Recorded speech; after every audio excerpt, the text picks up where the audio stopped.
Spoiler warning for WandaVision episodes 1 through 6. Hello, I'm the Infinity Thirst Quick Second Enthusiast, and WandaVision might have just skipped the 90s. Episode 6 had so many moments of interest. So here's my review and analysis of WandaVision episode 6.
As always, let's start with my notes. WandaVision episode 6 is heavily based off of the show Malcolm in the Middle, strangely an early 2000s show.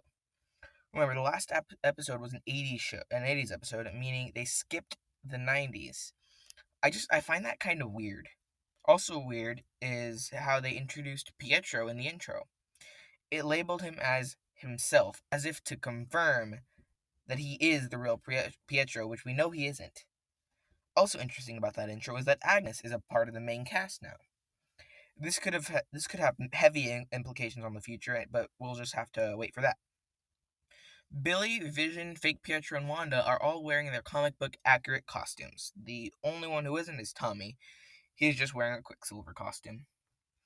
After the Sokovia flashback, Wanda says that wasn't how she remembered it, suggesting these two could have different histories.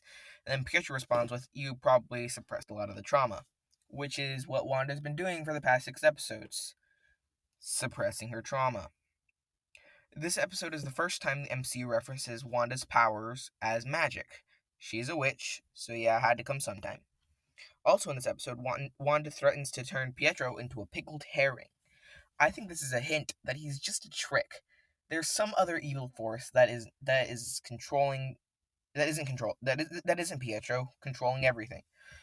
Of course, this may be confirmed because this video is late, but I did come up with that theory in my notes. I wrote down red herring.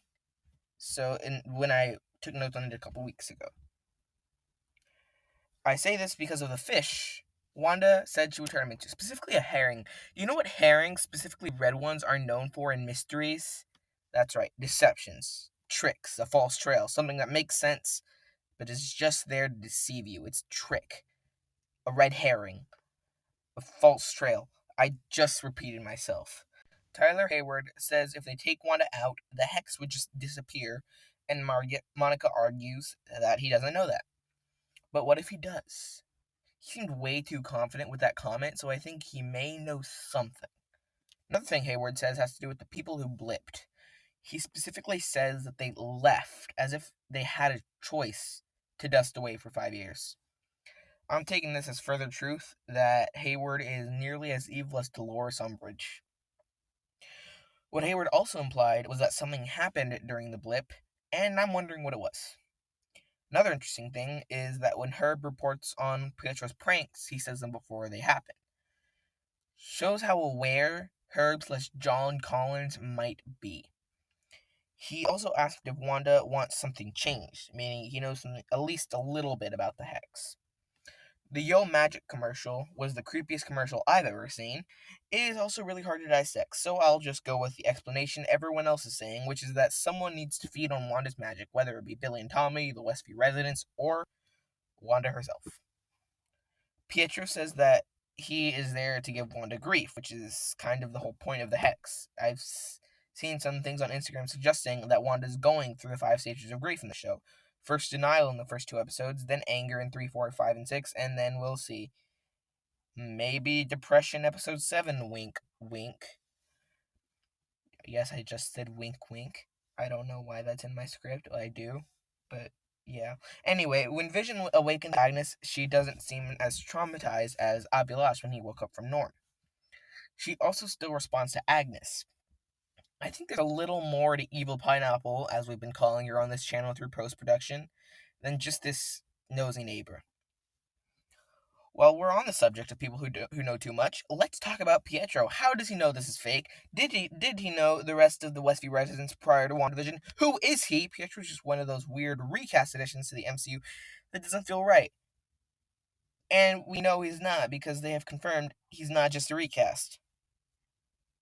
We do know that Evan Peters played Quicksilver in the X-Men movies, but I don't think this is a multiversal crossover just yet. Soon we will have our multiverse needs filled, and people like me will talk about reality numbers and such, and how confusing numbering realities is, but now's not the time yet. Billy and Tommy both get powers in this episode, and to save me some time, here's a brief summary. Tommy got Pietro's powers, and Billy got Wanda's. There. Billy and Tommy's powers in a nutshell. It's an oversimplification of events, but yes. Pietro tells Wanda that her dead husband can't die twice. Of course, he can. And he did. In Infinity War, Vision died once when Wanda got the Mind Stone destroyed, and again when Thanos reversed time and killed Vision himself. Before we get into the review, I would like to say that I am launching a sort of YouTube podcast on March 1st. I will just be talking about fandom and life and stuff. It'll be on Monday, so make your Mondays less boring and subscribe to ITUR, Infinity Theorist Unscripted Rants. Link to that channel is in the description with all the other links. Hey, while you're down in the description, let me tell you about Infinity 600, a project for a world record. Would you like to take part in that? If you would, sign up. It's completely free, and you will be in the longest video on YouTube. 600 people, 600 hours. We can do this. Full rules are in the website. 2 more things in the description. My live channel and my Instagram. I will be posting video updates, stream reminders, and just fun stuff on my Instagram. And if you want some fun live, subscribe to my live channel for that nearly every Saturday. There you go. Monday ITUR, Wednesday a normal video, and Saturday a live stream. Now for the review. First, the title review. The episode is titled All New Halloween Spooktacular.